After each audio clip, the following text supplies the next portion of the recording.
vous accueillir. Merci infiniment d'être venu me voir, ça me fait un très grand plaisir. Michel Pelèche, bonjour. Merci de nous recevoir à 2 pas des Galeries Lafayette. C'est là où tout a commencé pour vous? Je ne peux pas dire ça, mais ça a commencé quand même d'une certaine manière, puisque rentrant du service militaire cherchant un emploi, les Galeries Lafayette ont bien voulu m'accueillir dans leur bureau d'études, avec vocation de devenir cadre, et j'ai procédé à une formation pour moi accélérée, puisque j'ai vendu des draps, d'une marque connue d'ailleurs, et je dois dire que ça m'a intéressé, mais au bout d'un certain temps, j'ai pensé que ma destinée ou mon destin ou ma vie ne serait pas consacrée, et j'ai répondu à une autre petite annonce, importante société immobilière, cherche attaché de direction, et en l'occurrence cette société-là, c'était la SIC, la Société Centrale Immobilière, la Caisse des Dépôts.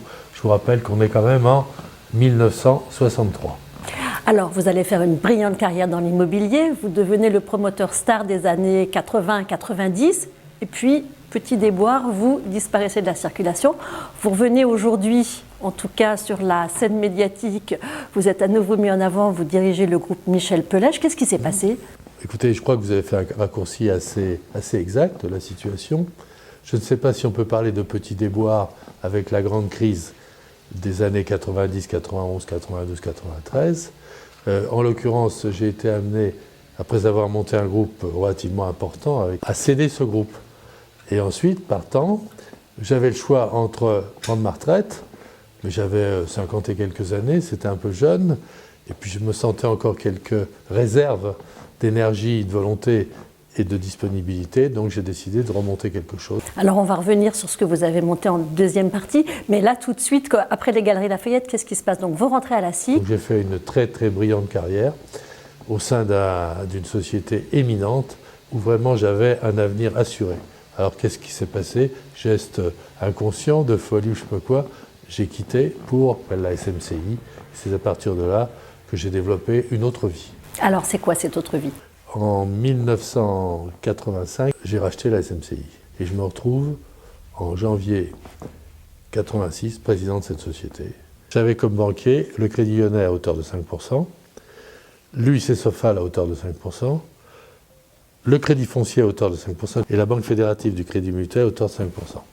J'avais 80% du capital et j'avais 4 banquiers amis qui participaient à toutes les opérations à hauteur de 5%. Et nous avons connu un développement que je n'ose même pas décrire aujourd'hui. On a développé un pôle très vite dans le BTP. J'ai pris le contrôle d'une société qui s'appelle Nord France. Puis ensuite, l'appétit venant en mangeant, j'ai pris 33,08% du capital de la SAE, qui ensuite est devenue Eiffage.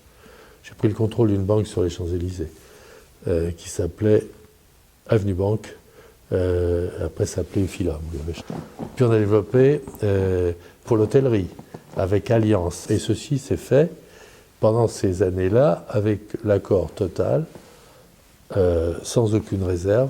Et parfois, c'était plus qu'un accord, parfois on était poussé à le faire par les partenaires banquiers que nous avons dans le capital, qui étaient administrateurs de la société, qui participaient à tous les comités d'engagement, de lancement des opérations, et donc qui étaient complètement avec moi. Moi, j'étais en quelque sorte celui qui amenait des dossiers, qui travaillait, et on avait développé donc l'hôtellerie, l'assurance, l'administration de biens. On était devenu le premier administrateur de biens de France à l'époque. On était devenu le 4e hôtelier de France. Ils sont partis pour prendre le contrôle de la SAE, qui est devenue Eiffage maintenant, enfin après.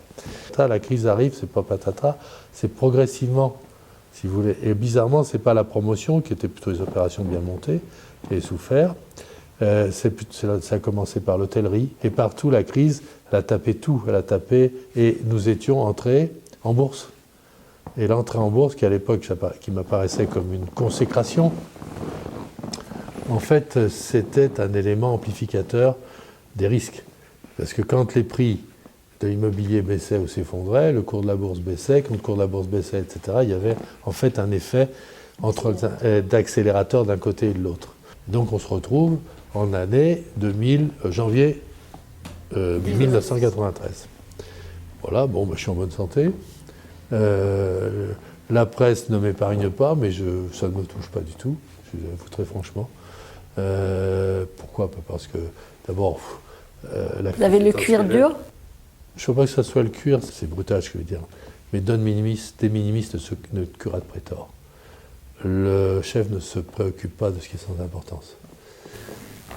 Et je me suis rendu compte que l'erreur que j'avais commise, c'était d'appuyer un groupe sur la promotion immobilière. Parce que la promotion immobilière, c'est par définition un métier aléatoire. Donc, ce qui avait bien fonctionné, c'était l'administration de biens, c'est plutôt la société de prestation de services. Concrètement, qu'est-ce qui s'est passé en 93 ?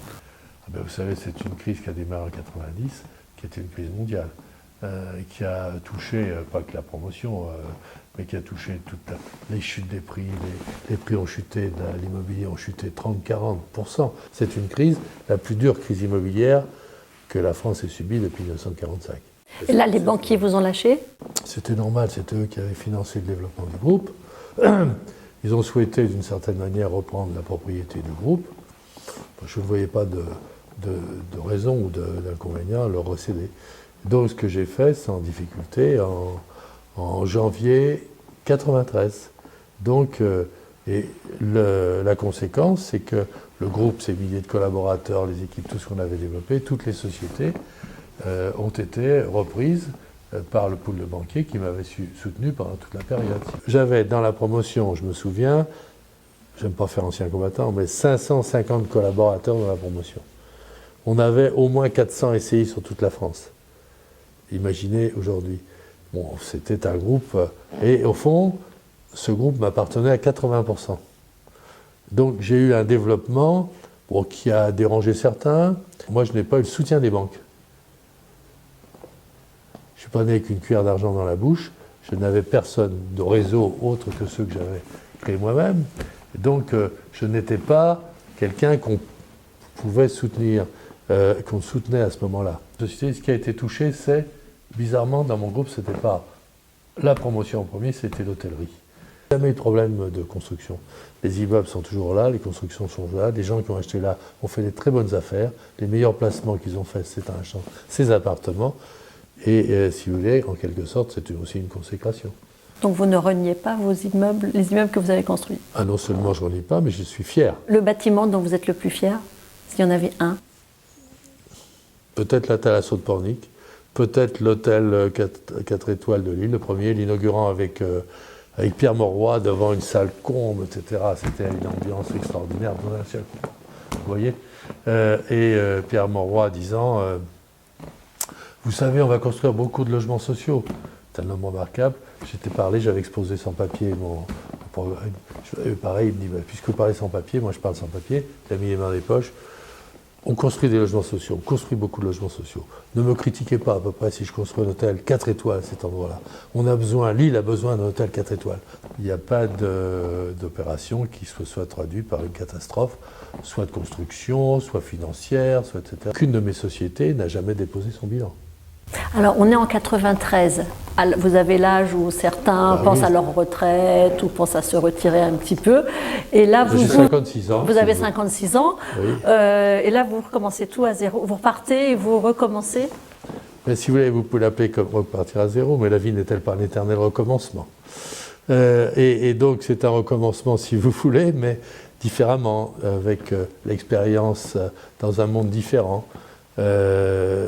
On appuie le développement sur, d'une part, plutôt l'administration de biens, avec la reprise de GTAF, avec ce qu'on a développé par ailleurs. J'avais entre-temps développé une structure d'administration de biens sur Lyon, avec différentes structures, une structure de courtage d'assurance, on continue. On a recommencé à prendre de la promotion.